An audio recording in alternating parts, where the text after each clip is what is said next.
Most people think the internet is a city. Bright lights, endless noise, millions of people all talking at once. But that's not really what it is. The internet is a house. And like every old house, it has rooms nobody goes into anymore. Rooms that were locked for a reason. Rooms where the wallpaper is peeling, the lights barely work, and the air feels wrong the second you step inside. And somewhere beneath all of that, beneath the social media feeds, beneath the news sites, beneath the streaming apps and search engines and corporate pages, there's a basement. A massive one. A place built out of forgotten forums, dead hyperlinks, abandoned servers, encrypted networks, archived conversations, and digital ruins so old they almost feel haunted. That basement is what most people call the deep web. Now technically, the deep web itself isn't evil. Most of it is actually boring. Private databases, medical records, academic files, stuff hidden behind passwords and paywalls. But the reason people obsess over the deep web isn't because of what it officially is. It's because of what people think might be hiding inside it. For decades now, the internet has been building modern mythology faster than humans can process it. Stories about hidden websites. Strange countdowns. Anonymous confession boards. Disappearing videos. Archives that supposedly shouldn't exist. Entire communities dedicated to decoding messages nobody can verify were ever real in the first place. And the weirdest part is that even when these stories turn out to be fake, they still leave something behind. Like footprints in wet concrete. Because somebody had to invent the story. Somebody had to imagine it first. That's what makes this whole thing feel different from normal horror. Traditional horror usually gives you a monster. A ghost. A killer. Something you can point at. But internet horror doesn't work like that. Internet horror is uncertainty. It's opening a thread from 2009 and realizing the original images are gone. It's finding usernames that stopped posting overnight. It's stumbling onto a page that hasn't been updated in 15 years and feeling like you're trespassing somewhere abandoned. The deeper you go, the less the internet starts to feel like technology and the more it starts to feel like archaeology. Like you're digging through layers of human behavior that were never supposed to stay preserved this long. Because the internet remembers everything. Even the things people desperately wanted forgotten. And over time, that realization starts to change the way you look at it. You stop seeing websites as pages and start seeing them as locations. Places people once occupied. Places where arguments happened, obsessions formed, paranoia spread, and entire identities were built in complete isolation from the real world. Some of those places are still down there. Some were deleted. Some only survive in fragments scattered across archives and screenshots and broken links. And some, according to people who spend far too much time digging through this stuff, were never supposed to be found in the first place. Tonight, we're going to descend through the deep web horror iceberg. And trust me, the deeper we go, the less this starts feeling like fiction. The strange thing is that almost everybody who becomes obsessed with the hidden layers of the internet starts the exact same way. They are not criminals. They are not hackers. Most of them are just curious people who stay awake too late one night and hear somebody mention a hidden network where normal rules supposedly stop applying. Maybe they hear about encrypted browsers. Maybe they stumble across an iceberg chart on some forgotten forum. Maybe they watch a grainy video claiming there are places online that search engines are designed to never show you.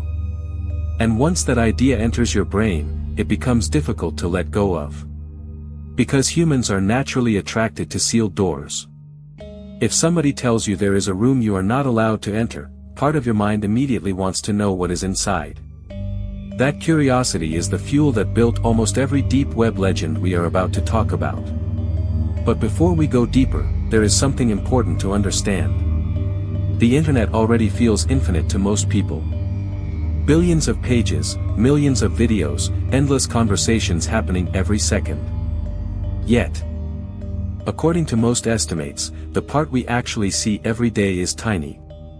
Some researchers compare it to sunlight touching only the surface of an ocean. Everything else exists below visibility. Hidden behind passwords, private servers, academic archives, government databases, forgotten message boards, and encrypted networks that ordinary search engines simply do not index. That realization alone is enough to unsettle some people. Not because hidden information is automatically dangerous, but because it forces you to confront how little of the digital world you actually understand.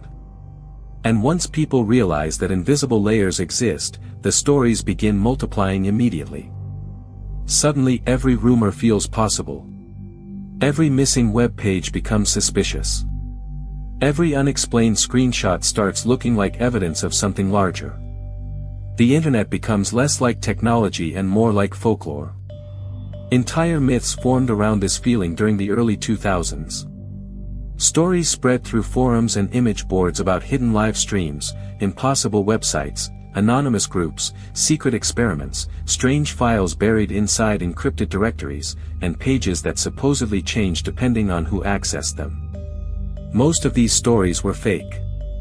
Some were obvious attempts at trolling. Others were internet roleplay that spiraled out of control. But that did not stop people from believing pieces of them anyway. Because what mattered was not whether the story was true.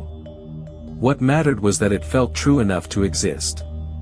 And honestly, that is what makes internet horror so uniquely effective. Traditional myths usually come from old forests, abandoned towns, or isolated roads. But these stories came from glowing computer screens sitting 3 feet away from your bed at 2 in the morning. They invaded the safest parts of modern life. The same machine you used for homework, movies, and talking to friends suddenly became a doorway into stories that felt strangely personal. Stories that implied the internet was not just a tool, but a living environment with hidden ecosystems underneath it. And over time, people stopped treating these myths like entertainment.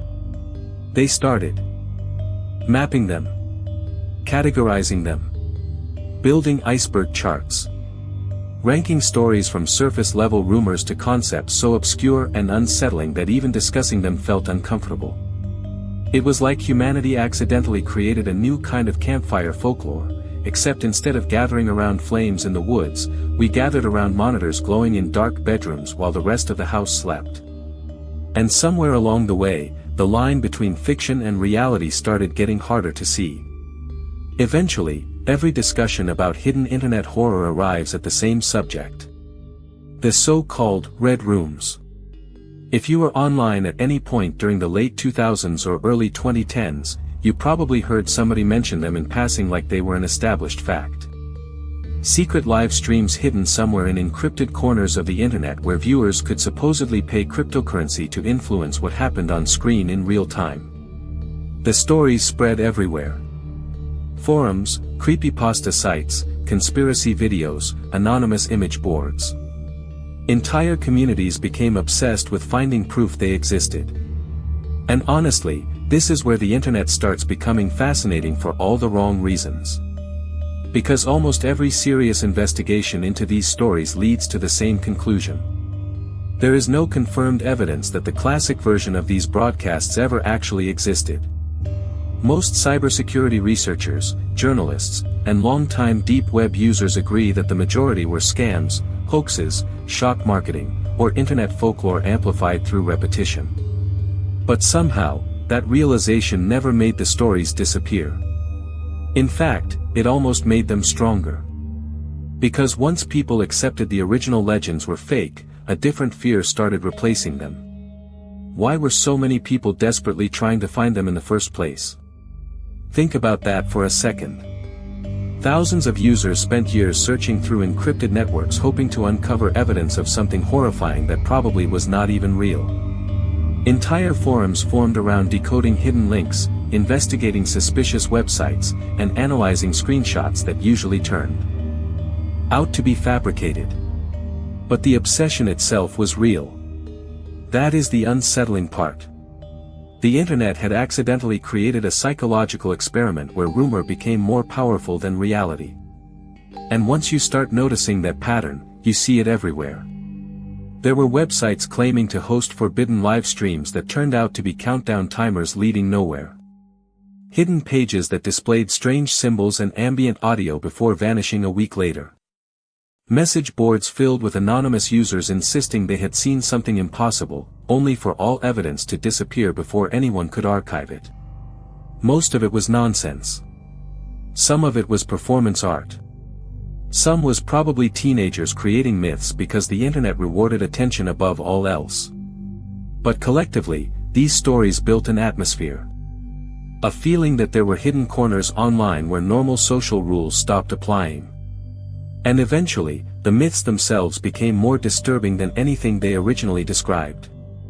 People began treating the deep web like an underworld. Not because of verified evidence, but because of accumulated paranoia. Every broken link felt intentional. Every deleted account looked suspicious. Every unexplained website became another piece of the mythology. It reached a point where even ordinary technical glitches started feeling uncanny. I found old forum threads from nearly 15 years ago where users described clicking dead links and becoming convinced they had accidentally stumbled onto something dangerous simply because the page loaded incorrectly. Imagine that. The atmosphere became so thick that a loading error could feel threatening. And honestly, I think that says something important about internet horror in general. Fear online rarely comes from what you directly see. It comes from implication. From absence. From missing context. The human brain is incredibly good at building monsters out of incomplete information. Especially at 2 in the morning with only a glowing monitor lighting the room. Eventually, the deep web stopped being viewed as a technological space and started becoming something almost spiritual. A digital wilderness. Where myths evolved faster than facts.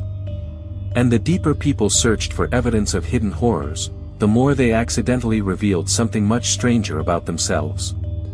At some point, the myths stopped being enough for people. Fear alone could only carry the fascination so far. Eventually users wanted evidence. They wanted screenshots, archives, coordinates, leaked pages, something tangible they could point to and say, "See? This place is real." And that search led people into one of the strangest parts of internet culture, abandoned websites. Not creepy websites designed to scare you. Those are easy to spot. I mean real forgotten pages. Websites that were once active communities and are now sitting online like empty buildings after a town has already died. If you spend enough time digging through old archives, you start finding them everywhere. Forums from 2003 with usernames that never logged in again. Personal blogs where the final post is just, "I will update tomorrow," followed by silence for 16 years. Tiny message boards dedicated to subjects so specific they almost feel surreal. Paranormal research groups. Obscure software cults. Amateur conspiracy communities. People documenting strange experiences that nobody else believed. Entire corners of the internet frozen in time because nobody bothered shutting the servers down. And honestly, this layer of the internet bothers me more than the obvious horror stories ever did. Because these places are real. You can actually find them. Late at night, if you click through enough archived links, the internet starts feeling less like a network and more like an abandoned city after everyone already evacuated. Broken images hang where profile pictures used to be. Video embeds no longer function. Hyperlinks lead to domains now owned by random companies or error pages. Sometimes entire conversations are missing because databases corrupted years ago. You only see fragments. Half of a discussion. Replies to messages that no longer exist. And your brain starts trying to reconstruct what happened there. I found one old forum archived from around 2008 where users were obsessively documenting strange shortwave radio broadcasts. Hundreds of pages of discussion. Audio files. Coordinates. Theories. Arguments. Then suddenly, over the course of about 2 weeks, almost every active user disappeared from the board. Not dramatically. No big announcement. They just stopped posting one by one until eventually the site became completely silent. Was it sinister? Probably not. Most likely people just moved on with their lives. But reading it years later still feels wrong somehow. Like walking into a restaurant where all the meals are still sitting on the tables but nobody is there anymore. And this is where the atmosphere of internet horror really changes. Earlier layers were built on sensational myths and exaggerated stories. But abandoned websites create a quieter kind of fear. A more human one. Because they force you to confront how temporary digital life actually is. We like to think the internet is permanent, but most of it is decaying constantly. Entire communities vanish every year. Videos disappear. Domains expire. Databases fail. Histories collapse. There are pieces of early internet culture that are effectively extinct now because nobody preserved them in time. And when you realize that, you begin noticing something unsettling about the deep web itself. A lot of it is not hidden because someone locked it away. A lot of it is hidden because everybody forgot it existed. That changes the feeling completely. Suddenly the internet stops resembling a giant machine and starts resembling an archaeological dig site layered with digital fossils. Dead conversations. Lost identities. Forgotten fears.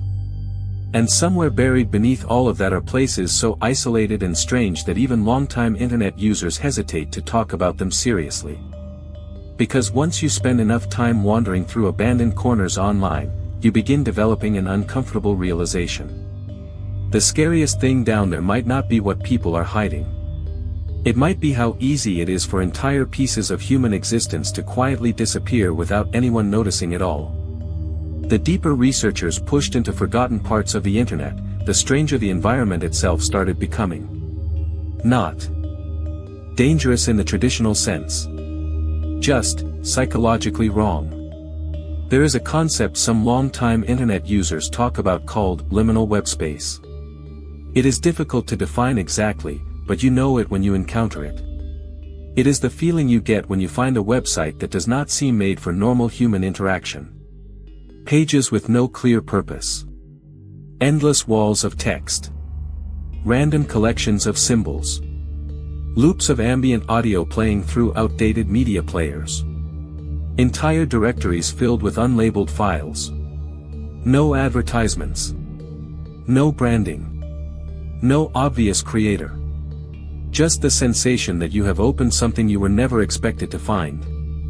Most of these sites probably have completely ordinary explanations. Experimental art projects. Old student pages. Forgotten software tests. But context matters. Finding something strange on the visible internet feels quirky. Finding something strange deep inside archived directories at 3 in the morning feels entirely different. Your brain immediately starts constructing narratives to explain what you are seeing. And once again, the internet becomes a machine designed to amplify uncertainty. One of the most famous examples of this feeling came from the rise of so-called web mysteries. Entire communities formed around investigating bizarre websites whose origins nobody could verify. Cicada 3301 is probably the most well-known. Strange cryptographic puzzles appearing online, filled with hidden messages, coordinates, and references to literature and philosophy. To this day people still debate whether it was a recruitment tool, an art project, or simply a very elaborate internet experiment. But what matters is the atmosphere it created. Suddenly people realized the internet could host mysteries that felt larger than any individual person. Mysteries that unfolded slowly over months or years with nobody fully understanding who was behind them. After that, similar stories exploded everywhere. Hidden image files containing encoded messages. Websites with countdown timers leading nowhere. Audio recordings with unexplained background noises. Entire YouTube channels uploading strange videos before disappearing permanently.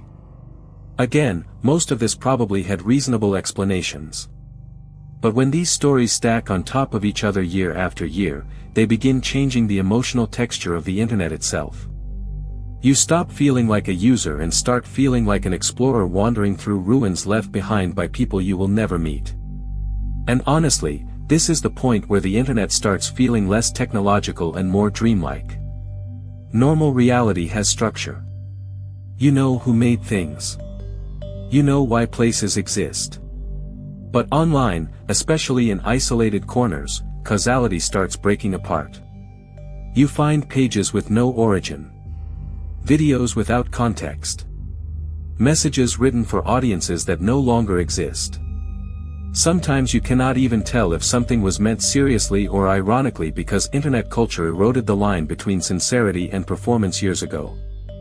I once spent nearly 2 hours reading through an archived forum where users were trying to decode a website that consisted entirely of rotating geometric shapes and distorted audio. Hundreds of theories. Arguments. Diagrams. Some people believed it was an intelligence experiment. Others thought it was avant-garde art. One user insisted it was designed to psychologically condition viewers over time. The reality was probably much less dramatic. But after reading page after page of increasingly obsessive analysis, I realized something uncomfortable. The website itself was not the disturbing part. The disturbing part was watching human beings desperately search for meaning inside noise. That is when the atmosphere truly shifts. Because the deeper you descend into internet horror, the less the fear comes from hidden monsters or secret organizations. The fear starts coming from realization. Realization that humans will build myths out of almost anything if given enough isolation, anonymity, and darkness. And somewhere within that realization is the growing suspicion that the internet may not simply reflect human psychology anymore. It may actually be reshaping it. Eventually, you reach a point where the internet no longer feels anonymous. And I do not mean that in the obvious sense of data collection or targeted advertisements. I mean something stranger. The feeling that the deeper layers of the internet are not simply being explored by you, they are also observing you in return. This is where a lot of long-term researchers begin sounding genuinely uncomfortable. Because after enough time digging through isolated forums, encrypted networks, and abandoned archives, patterns begin emerging that are difficult to explain rationally without sounding paranoid. One of the oldest fears connected to hidden internet culture is the idea of the watcher. Not a person necessarily. More like an invisible presence built out of usernames, algorithms, archived activity, and anonymous observation. Most internet users understand on some level that their activity is tracked constantly. Cookies, metadata, search history, recommendation systems. But down in the more obscure corners of the web, this awareness transforms into something psychological. People begin noticing coincidences. They search for an obscure subject and suddenly find references to it appearing elsewhere unexpectedly. They visit isolated forums and receive anonymous messages shortly afterward. They encounter usernames that seem to reappear across entirely unrelated communities over periods of years. Realistically, most of this is probably coincidence combined with pattern recognition. Human beings are wired to connect dots even when the dots are unrelated. But the atmosphere changes once you spend enough time immersed in these spaces. Every coincidence starts feeling intentional. Every repeated username begins looking like surveillance. And eventually people stop trusting the environment itself. There was one archived discussion I found from an old image board where users became convinced a specific anonymous account had been following conversations across multiple websites for nearly a decade. The account rarely posted anything directly threatening. Most messages were vague observations or strangely specific replies appearing in threads with almost no traffic. The kind of thing that could easily be dismissed individually. But collectively, the users built entire timelines tracking appearances of this account across years of internet history. Some thought it was a coordinated troll operation. Others believed it was automated software long before modern artificial intelligence became common. A few genuinely believed it was a real individual obsessively monitoring obscure online communities for reasons nobody understood. The truth is probably far less dramatic. But reading through hundreds of pages of increasingly paranoid analysis does something strange to your brain. You begin understanding how isolation changes perception online. The internet removes normal social grounding. In real life, fear gets interrupted constantly by ordinary interaction. But online, especially late at night, your mind loops inward endlessly. Every unexplained detail grows larger. Every ambiguity mutates into potential evidence. And once enough people feed into the same uncertainty together, entire collective delusions can start forming almost accidentally. That is part of what makes internet horror uniquely modern. Old ghost stories usually involved isolated individuals. The internet allows thousands of people to become afraid together in real time. To collaboratively build mythology. To reinforce each other's suspicions until rumor starts feeling indistinguishable from reality. And honestly, the unsettling part is not that people believe strange things online. Humans have always done that. The unsettling part is how efficiently the internet amplifies unresolved fear. Algorithms reward obsession. Mystery generates engagement. Uncertainty spreads faster than answers ever could. Which means the internet naturally encourages people to keep descending further into rabbit holes long after they should probably stop. And eventually, after enough hours spent wandering through obscure forums and forgotten archives, you begin developing a deeply uncomfortable realization. Maybe the hidden layers of the internet are not dangerous because they contain forbidden knowledge. Maybe they are dangerous because they slowly teach people to distrust reality itself. By the time people reach the lower layers of internet mythology, the stories stop revolving around hidden websites or anonymous users. Instead, they begin revolving around something far stranger: lost information. Not secret information. Lost information. There is a difference. Secret information implies somebody is protecting it. Lost information implies nobody knows where it went. And for some reason, that possibility seems to disturb people on a much deeper level. One of the most persistent obsessions across obscure online communities is the idea of vanished media. Videos, recordings, websites, forum threads, and digital artifacts that supposedly existed at one point but can no longer be fully located. Sometimes these are real. Early internet preservation was terrible, and massive amounts of content genuinely disappeared forever when hosting services shut down or databases failed. But over time, the idea evolved beyond ordinary data loss and became something almost mythological.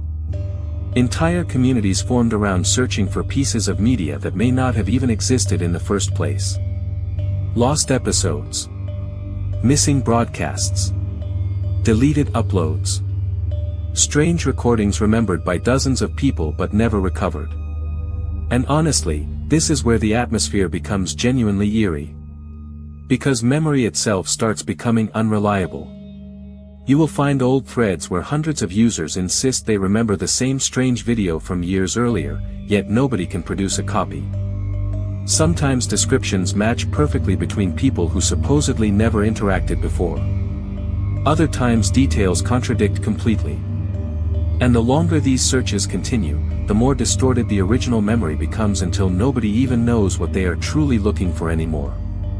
There was one case I read about involving an old web page that users swore contained a hidden series of audio recordings uploaded sometime around the early 2000s. The original site no longer existed, but archived references to it appeared across dozens of unrelated forums over nearly 10 years. People described distorted voices, ambient sounds, fragments of conversations, and cryptic text hidden throughout the files. Some users claimed the recordings changed slightly every time they were downloaded. Others insisted the entire thing was just an elaborate creepypasta. But nobody could ever produce a complete archive of the original files. Only fragments survived. Broken downloads. Corrupted backups. Dead links leading nowhere. Rationally, there are countless explanations for this. Early internet storage was unstable. Files became corrupted constantly. Websites disappeared overnight. But emotionally, these stories create a very specific type of dread. Because they force you to confront how fragile digital reality actually is. We tend to think of the internet as permanent because modern platforms preserve everything endlessly. But the older internet was chaotic and temporary. Entire histories vanished every single day. Which means there are probably thousands of strange, beautiful, unsettling, or important things that genuinely disappeared forever before anyone realized they mattered. And once that thought settles into your mind, every fragment starts feeling haunted. Every partial screenshot. Every archived username. Every corrupted audio file becomes evidence of a larger thing that no longer exists. Internet researchers sometimes refer to this as digital ghost hunting. Not because they literally believe in ghosts, but because the process feels strangely similar.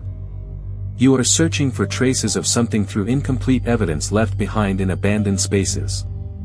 And just like traditional ghost stories, uncertainty becomes part of the fear itself. The less information survives, the larger the mythology grows around it. Which leads to a deeply uncomfortable possibility. Maybe some of the most influential stories on the internet were not created intentionally at all. Maybe they emerged accidentally through the process of collective memory breaking apart over time.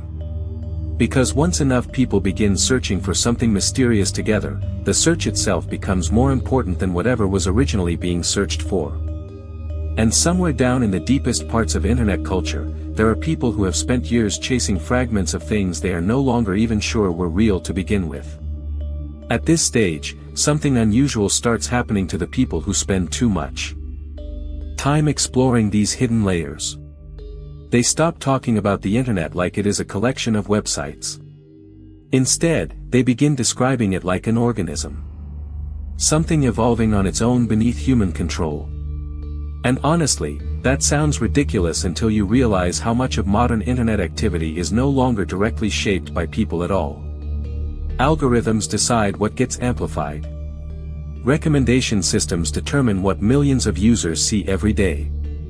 Automated moderation silently removes information without explanation. Artificial intelligence generates text, images, voices, and conversations faster than humans can identify them. Somewhere along the way, the internet stopped feeling handcrafted.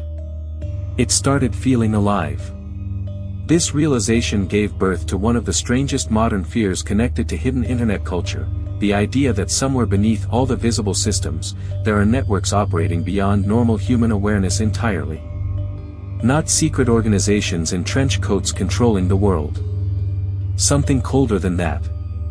Automated systems endlessly sorting, tracking, categorizing, predicting, and archiving human behavior at a scale nobody can emotionally comprehend anymore. The average person understands intellectually that corporations and platforms collect data constantly. But emotionally, the human brain is not built to process what that actually means. Every search. Every message. Every late-night curiosity. Every strange rabbit hole someone falls into alone at 2 a.m. All of it becomes metadata. Patterns. Profiles. Predictions. And once people begin thinking about that too long, internet horror transforms into something existential. The fear is no longer that somebody hidden online might be watching you personally.